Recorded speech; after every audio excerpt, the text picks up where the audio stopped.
You wanna fuck me? I know most people do. Get out the way. All right. Theme song in three.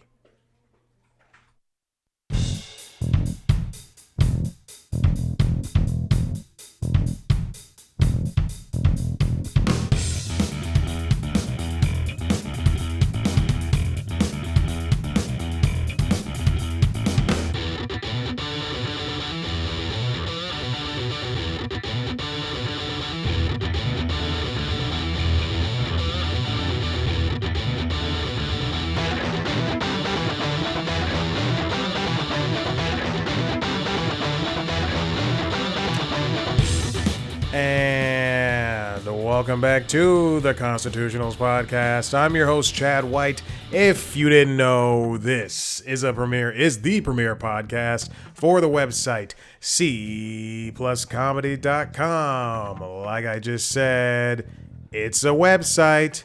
Go there. Welcome back in. I'm wearing one of my two baseball shirts. And it is post-opening day. I believe I missed the first game on Netflix. I have no interest in going back and watching it. I did see that they had Bert Kreischer there for some reason. I don't know. Welcome back in. It's a time of year when several sports are colliding. Yeah, baseball, tennis, golf. I don't care about college basketball, but there's that. Is hockey going on? No, that's not true.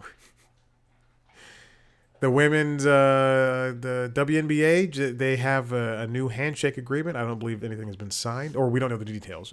But the basketball association and the women players are the players are going to get more money. That's all. That's good. If you want to hear me talk about that, because I truly just forgot the details, listen to the LinkedIn logs. I talked about that this week. You might be hearing the animals eat in the background. Maverick did not eat this morning. We had a little issue. I hop off the treadmill. I come back inside. It's 5 o'clock. And I see a book has been destroyed from my bookshelf. A book that was on the third row, the third shelf. So that means he stood up and he chose this book. A book that I bought on sale, and I had yet. It's more or less a coffee table book. I'll just say what it is. It's a Comedy Bang Bang book. And while I don't listen to the show every single week, I do.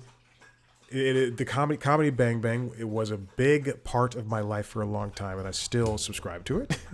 I don't do the paid subscription, but I still subscribe to it. And I wanted this book. I got this book on sale in August of 2025, and it is more or less a coffee table book, but I don't keep things on my coffee table for that reason alone. And I put it on. I unlike my DVDs and my Blu-rays and my TV shows, I don't keep the books in alphabetical order. I put them in sections. There's comic books. There's the Harry Potter books are on the same rows as comic books. And then there's like important books like Of Mice and Men, Catch 22, things I kept from college and from high school and college, from both high school and college, books that I liked. And then just, Save the Cat, shit like that. And also on those important books, there's also like business books too. And then on the bigger row, the row that's above that, the higher row is what I'm going to say, are books that are more or less books that are written by celebrities. So it's like Chris Gethard's book. I was gifted that by my friend Alma. And Matthew McConaughey's book, Bono, Gary Shandling's book. That is authored by Judd Apatow. One of Judd Apatow's books I have up there. I don't believe I have the next. I think he has like two more or one more. I have a Mindy Kaling book. I believe the first one. Everybody's crying but me, or everybody's laughing with me. I don't know, something like that. I'll name one more person because Amy Poehler, Tina Fey, and oh goodness, who's that person I was going to name? Emily, what's Kumail Nanjiani? Emily Gordon. Emily Gordon's name. Emily Gordon's name. Emily Gordon's book, Super You. So anyway, so that's my book. That's my shelf of like famous people, and so it's several more too. Um, and the Bob's Burgers cookbook that I believe my mom gave me for Christmas, or did I buy that? I bought it. I think I might have bought that like years ago when it came out. Anyway, but to grab the Comedy Bang Bang book, he would have had to stand on his hind legs, truly. And then it's just completely destroyed. I had to go to Amazon, and now I have a price watch on it on Camel, which is so fucking frustrating. I was very mad, and I cursed him out. I said, "You are so fucking bad." I said, "Go to your fucking crate." I was so mad. She's like, "Go to your crate. Go now." I'm picking it up, and I was just seething with anger, just mad, and I still am. I'm still very mad, mostly because I get home from grocery shopping several hours later. I go to the gym. I come back home. I'm mad. I put food in the thing. He did not eat the food in the bowl. He did not eat it at all. And then I come home. I go grocery shopping. And I come back, and there's on that where the rower is. You see there's a cat on this table. If you don't know, I have a new cat because Nova died a year ago. Anyway, there's a kitten on this table right here, and I'm pointing to her, and she's looking dead at me, pointing at her. But behind this cat is a climber. She's a big piece of shit, and she likes to climb the rower, and she likes to climb to the top of that black bookshelf that has the DVDs on it.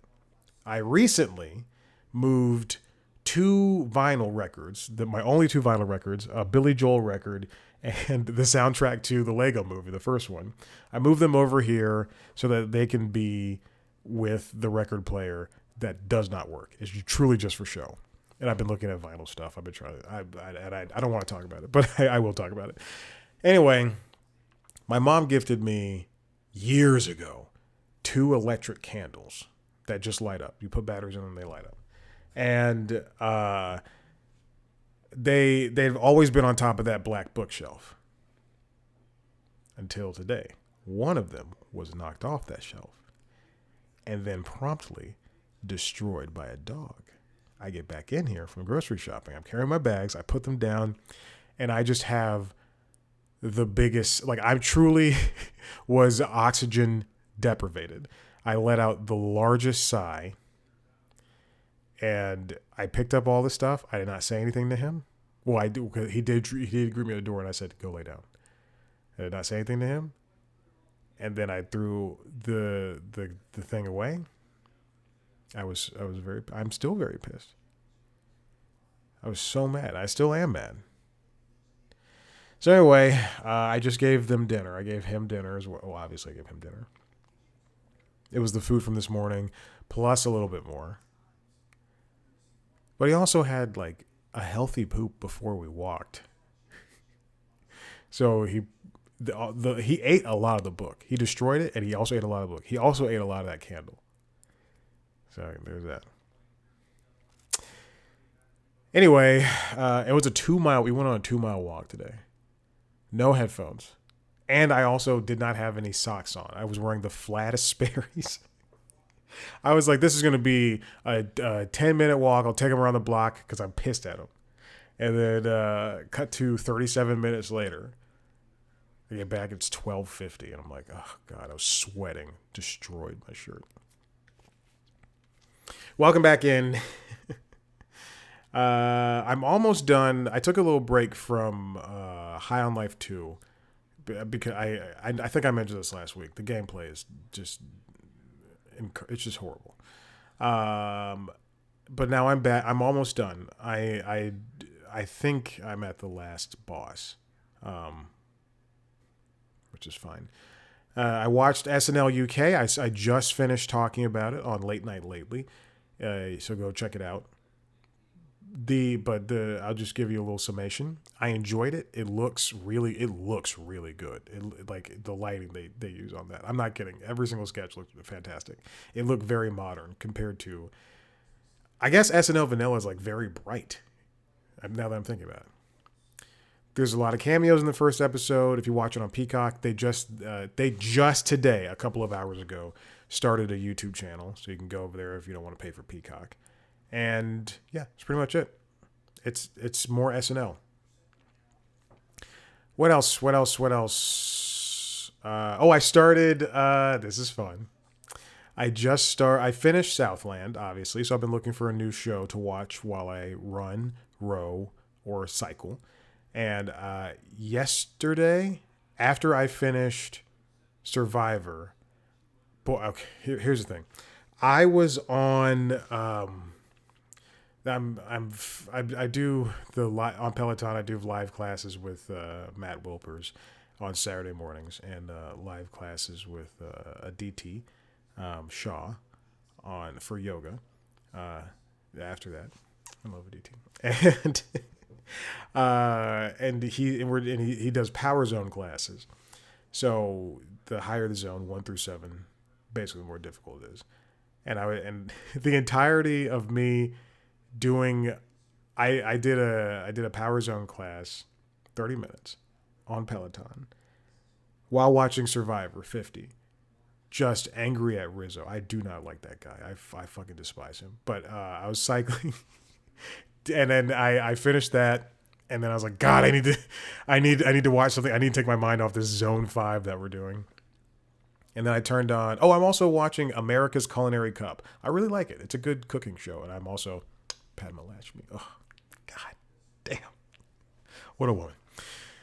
Anyway, but I decided to turn on The Shield. And I enjoy it. I really do. It's been on my list for a very long time. It was on my list longer than Homicide: Life on the Streets. It's been on my list longer than Southland itself. A lot of police shows. A lot of police shows I've been watching. But I really enjoy it. Southland. I texted a friend and she and I were talking about working out and I guess. But I mentioned I started Southland. I started and finished Southland within the past couple of weeks, and then she asked, and then I was like, yeah, but The Shield is great. And then I told her about Shield, but Southland is. I don't recall ever hearing like a composed note. Like there's no music in that show, and it's so real and gritty. And then I turn on The Shield, and it's very much 2002. I thought it was 2007. I thought it was the same time. No, it is 2002 to the fullest extent. Oh my gosh, and it wears that proudly on his shoulders. But it's a fun and it's often very funny. I think Michael Chiklis is funny, and CCH Pounder is excellent, and everybody's doing a good job. Walton Goggins is there. It's I like it. I'm very specific now. And Southland, I knew that people were going to be cycling in and out, but I didn't know if people died in that show. And then, so for The Shield, I'm not looking anything up. So I'm excited to be surprised about what happens over the next 7 seasons. I've already seen 4 episodes, 3 or 4, something like that. It's also a show that seems like it has no money. Same thing for Southland. They're both great. They're both great. And now that I have Peacock again, I'm going to watch the One Chicago crossover that aired, I think, March 4th. I'm excited to see how many episodes of Chicago PD, Chicago Med, and Chicago, the other one, Med PD, and Fire. How many of those have I seen? None. How many crossovers have I seen? All of them. I love crossovers. I'm not kidding. You give me a crossover, baby, I'll be watching it. I need to watch what is it called? Marshals. I need to watch Yellowstone Marshals. I don't know why they took Y out of it. I also need to watch The Madison. I think there's a trailer for Beth and Rick. Are there those names? There's a new Yellowstone spinoff with Beth and Rip. Excuse me. With them, I don't know if there's a trailer or not, but I'll check it out. I saw there was a first look or something. I like Yellowstone. I have issues with where that show went. It became too sensationalistic, way too soap opera-y, but whatever. Apparently, I saw a headline that said the Madison is the biggest Yellowstone premiere ever, which is or biggest Taylor Sheridan show premiere ever, which is so funny because they've already shot 2 seasons. It's set in the Yellowstone universe, yet there's no Yellowstone cameos or crossovers or anything. But also they already shot 2 seasons. It's crazy to me. And CIA, I have to watch that too. So we'll do that. I also need to finish Star Trek Discovery. I love Star Trek Discovery, but it was too much Star Trek at one time. Anyway, I this week I bought 2 shows that were on sale that I was that were on my list for so long. Cheers, which is a show I watch literally so much. Like I watch The Simpsons a lot. Cheers is probably like the second most watched show I watch. And it's going to be great not to have to go to Paramount Plus to watch it. It's so great. I bought that on sale, and Justified. I love Justified. It's such a wonderful show. City Primeval, people don't like it. I enjoyed it. Do we need to go back? No, probably not. But hey, Raylan Givens is cool. He's great. All right, let's get on with this noise. Oh, I'm on the wrong story. Okay, this first one comes from Variety. It's written by Todd Spangler.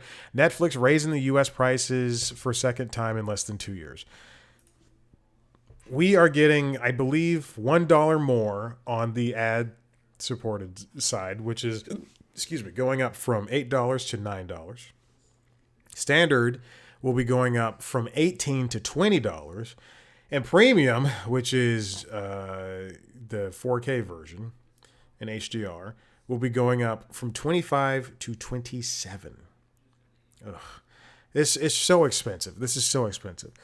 And they can do this because they are the market leader, and people are going to complain, but Netflix is still going to be making money. So it does not matter. It feels like Netflix is the thing that people kind of have to have. Netflix is a verb. It's no longer a noun. It's a verb. I'm going to go home and Netflix all night.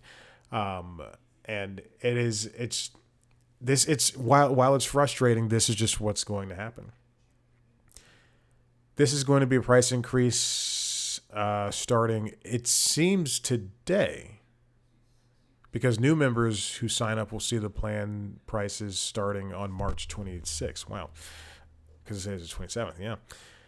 Oh my gosh. Now I have a theory. There's a theory in the next piece that I'll talk about as to why this is happening, but I have a theory as to why it wouldn't have happened. It wouldn't have happened. I'm trying to phrase this correctly. If they bought Warner Brothers Discovery, I don't think there would have been a price increase. I think they would have purchased Warner Brothers Discovery, which would have included the studios and HBO Max. There would have been some sort of announcement of a bundle around this time or something along those lines. And then, or I guess they would have the shareholder vote would have had to happen. But there would have been announcement of some sort of bundle, and Netflix, the service itself, would have been positioned as the one to go to with HBO Max as an additive benefit. And you would not have seen a price increase, at least not now. But now, since they paid that $2.8 billion, since they were paid that $2.8 billion breakup fee because of the deal, they were paid the money via Paramount. Now they just have a carte blanche to do whatever they want, it seems like. And hey, if you are the lover scorned, you're going to come out and be like, okay, well, let's get on top again. Let's continue our rampage across media, not just Hollywood, but media. Now, this comes from The Hollywood Reporter, written by Alex Weprin. Netflix price hike reveals streaming's next phase, pushing consumers away from ad-free options. Now, this is an interesting theory that I do partially agree with. It really, Jesus, you know, people without anything interesting to say always say, "Well, it seems like we're paying the same if we're like was cable." But and yes, while they are right, this is exactly what Netflix can do. Now, the ad supported version of Netflix and of every streaming service were created as a way for frugal consumers to be able to have access to streaming platforms, which more or less have been positioned as premium providers of entertainment. Remember, Netflix did not have ads. Hulu was only ad supported, and then they had an ad free thing. Um, and then after those, CBS All Access launched with ads and with ad supported and without ads. Um, and it was, you know, it was ads were the few and the far between things, unless you had Pluto, the Roku channel, Crackle, you know, all of that was free, but you also had ads. But now it's just become commonplace to essentially force users, you know, brute force them into paying for no ads. Now I'm fine. I have I got a deal with Peacock. I think $2.99 for the next 5 months or something like that. Yeah, because it ends in September.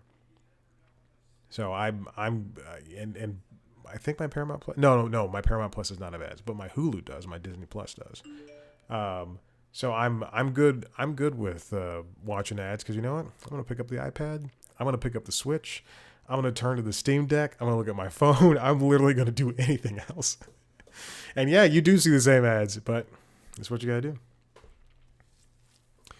$20. The standard ad-free plan is $20 per month, and that's just HD. That's not even 4K. The price gap between ad. Oh wow, this is interesting because I have not read this.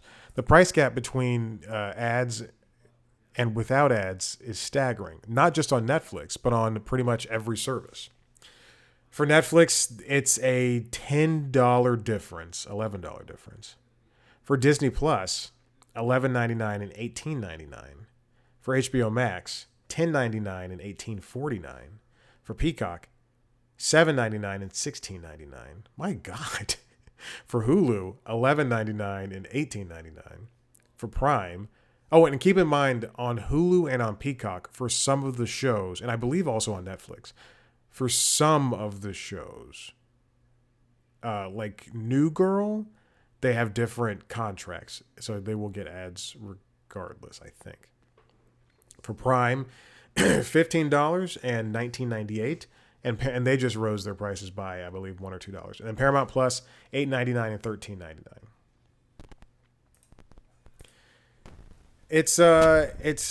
It's amazing.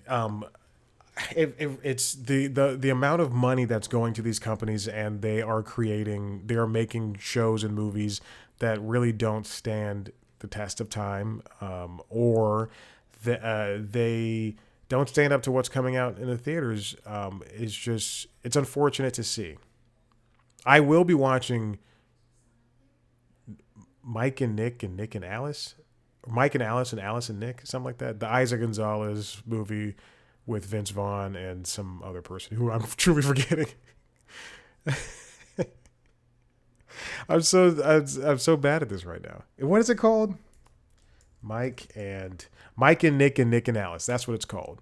Isaac Gonzalez, James Marsden. I feel bad, and Vince Vaughn. I will be watching that tonight. But is that going to be like a movie? Like next week, I'm going to go see Project Hail Mary. Is that going to be on the same level as that movie? I don't care if they're two different genres. I just like, is this going to be a movie where I would have thought, damn, I wish I saw this in theaters? That's what I said about the Bryce Dallas Howard movie. Was it Bryce Dallas Howard? No, it was Jessica Chastain. That's right. Jessica Chastain movie. What's Jessica Chastain? No, it was Bryce Dallas Howard. It was Bryce Dallas Howard comedy. What was that movie called? Was it like, it was the Deep Cover. That's right, Deep Cover. I really enjoyed that. But that should have been released in theaters. It was Bryce Dallas Howard and Heads of State should have been released in theaters.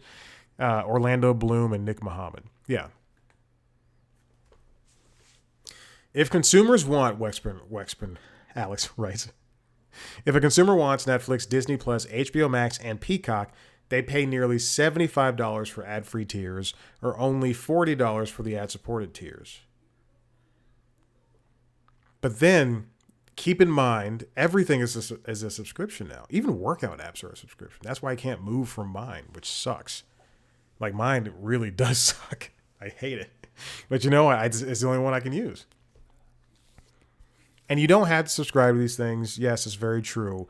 But this is people, I tell people all the time that I have been, and I've always collected TV shows and movies on physical media. I love physical media. I will not stop collecting this stuff, mostly because of the streaming bullshit. I hate it.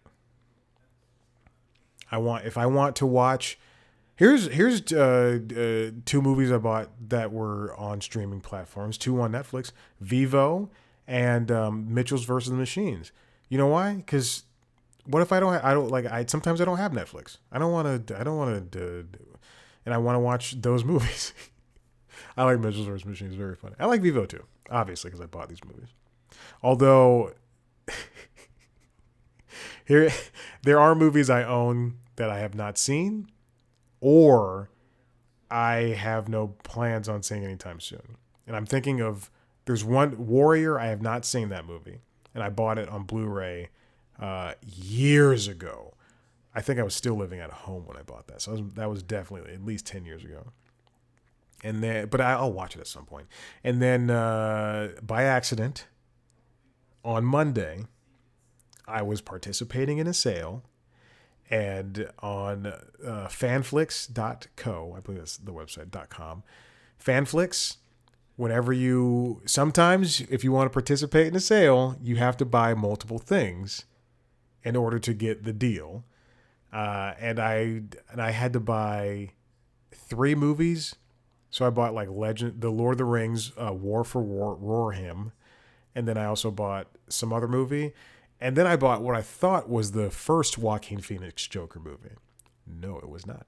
It was the second one. It was Folie à Deux, a movie, again, I have no interest in seeing. I only wanted to rewatch the first one. And that's it. What is the movie I just bought? Let's see. My movies. Recently purchased. I'm on Fandango.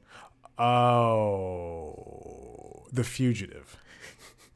That's right. The Fugitive. That's right, because I love that movie. It's so good. Anyway, and then we have ads, that are basically inserted everywhere. If YouTube is still the leader when it comes to TV use, and then Disney is next, and then Netflix, and then NBCU, plus Versant, and then Paramount, Fox, Warner Bros. Discovery, Amazon, Roku Channel. Oh, really? Roku's higher than I thought it would be. Scripps, Weigel, Annie, Hallmarks, AMC Networks. But ads are everywhere, and it really does seem like there's a brute force in trying to push people towards, non-traditional subscriptions. But I don't know. It's not something that I'm interested in. But it does seem like people will be annoyed. More so. All right, let's move on. I'm tired. This comes from the Hollywood Reporter. Top CNN stars, welcome to our humble podcast studio. CNN is really turning into this podcasting thing. It seems as though that the hosts of shows are sometimes foregoing their studios in order to host a podcast style show with the microphones right here in front of them, and things are loosey goosey. For men, the ties are gone. For women, their shoulders aren't as padded. True, this is very true. When I would go clothes shopping with my mom, she would always try to get me into a blazer that had shoulder pads in it. If you watch the video, I have very broad shoulders. But it's like, she still has a very like 80s and 90s mentality. It's like, no, you, I don't have to dress like that. Is this something that is completely necessary? Also, I want to point to, this comes from The Wrap. It's written by Michael Calderon. CNN's podcast play captures cable news at an awkward crossroads. People are switching to getting their news from different places that aren't just cable news. And it's so infuriating because you are being called out. Well, first of all, it doesn't work. But second, you are being called out by people like Piers Morgan and Megyn Kelly, who are excelling in their roles as right leaning or right censored people who right censored, not censored. They're not center right. They're right censored people who think that they are telling the truths, and they're doing it from their home studios with a microphone, and they're hosting Sirius XM shows for 15 hours a day. It's something that, as Calderon quotes here, Megyn Kelly, the move is a desperate ploy to save their ratings. I don't think Megyn is. Again, I thought she was a good. I thought she. Again, I will stand by my my note.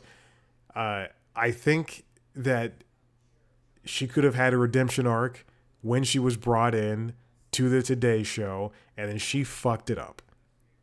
I was supporting her. I was like, all right, let's see.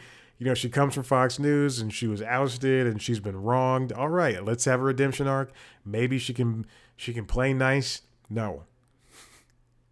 I do not agree with her saying it's a desperate ploy to save the ratings, because I think that is very much an over-exaggeration, and that is that's her job as a woman.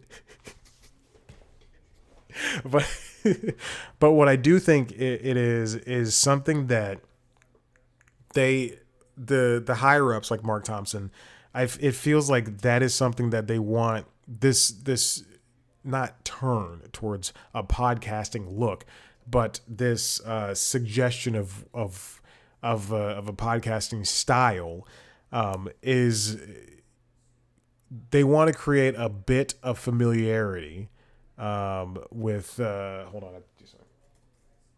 They want to create a bit of, I had to close the work laptop, a bit of familiarity with audiences, so that when people turn on these shows on CNN All Access, they will be able to, because I assume that's where this Jake Tapper and Anderson Cooper podcast style shows are airing, but they want to create this familiarity so that people turn it on and then they go, oh, this is a podcast I can watch, a video podcast, instead of watching it on YouTube or whatever.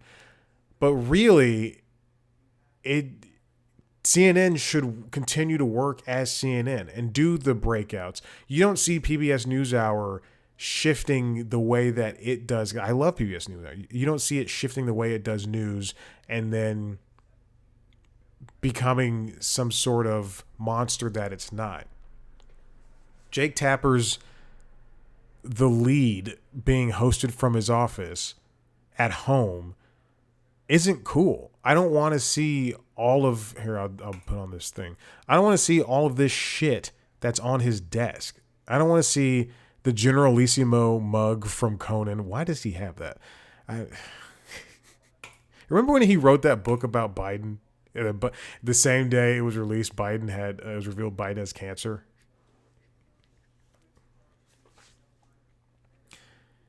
Again, I don't agree that it's a desperate ploy, but I do think it's a change that is not going to be viable. No one is going to take CNN seriously if they don't look like CNN.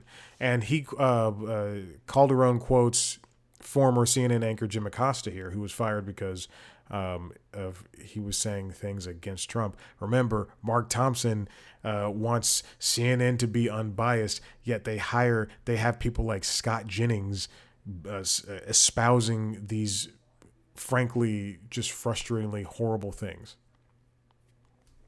But Jim Acosta said people really depend on CNN to be CNN. Don't lose sight of that. So what is CNN trying to really accomplish by having, famous people sitting and looking like me? Famous people, excuse me. Anchors sitting and looking like me. I would say Anderson Cooper is famous. And I was thinking about this yesterday as I was doing yoga and I was watching CBS NewsHour. PBS NewsHour. I don't watch CBS. As I was watching PBS NewsHour, we can't. There's a reason why these people leave these companies and then they do their own thing and then they pretty much end up coming back in some sort of fashion. I'm looking at names that Calderon writes of people who have gone independent, including Jim Acosta, Don Lemon, Mehdi Hassan, Joy Reid, Katie Couric, Terry Moran, and Chris Cillizza. And most recently, Scott MacFarlane left CBS News, and he's working with Midas Touch, which used to be a news aggregator and now is trying to turn more into a news creator, news writer service or whatever. It's people are going to get tired of paying for extra services in the same way people are tired for probably paying for subscription services. It's people cycle in and out of having like me. I didn't have Peacock for like 3 months and now I'm back on it just so I can watch SNL UK and Homicide Life on the Streets. On the same token, that's the same thing I do with Paramount Plus or Apple TV. Sometimes I have Apple Music just so I have this, I want to listen to some high quality music because YouTube Music does not do that and SiriusXM does not do that. We can't continue relying on having people we can't, okay. As news anchors, I'm going to say this, I'm going to say we.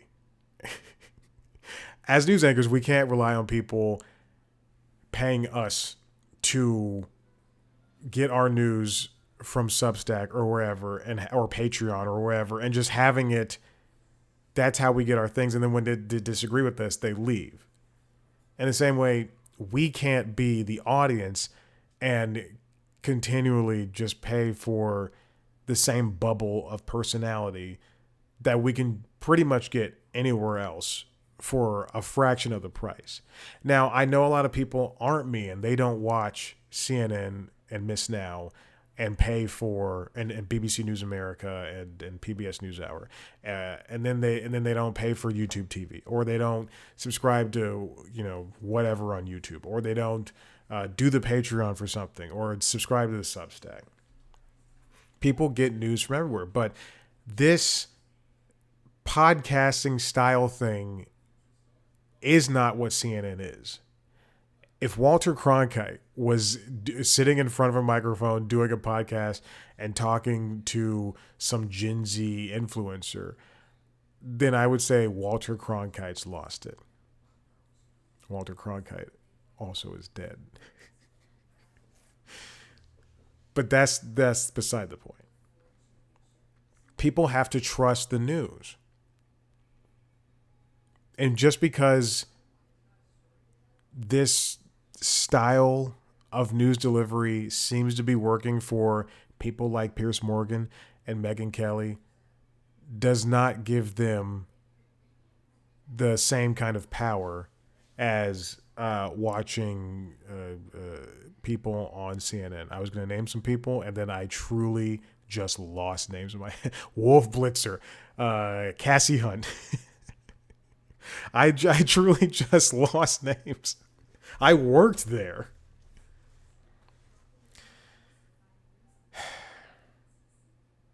Okay, I'm done. Listen, if you like what you heard here, head to the website, cpluscomedy.com, where you can see Me talk to famous people sometimes. If you didn't know, I just released an episode with Nickelodeon star and Oscar-nominated short star Nicole Elise Nelson.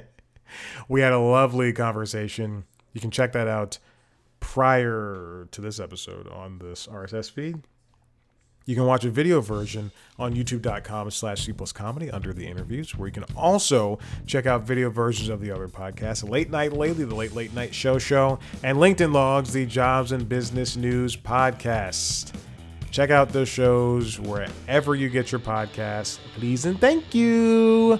You can follow us on social media at C+comedy on YouTube, Instagram, Blue Sky, and TikTok. Me at Chad Black White on those platforms. I'm going to thank you right now for listening. You're the best. And we'll see you next time. Bye.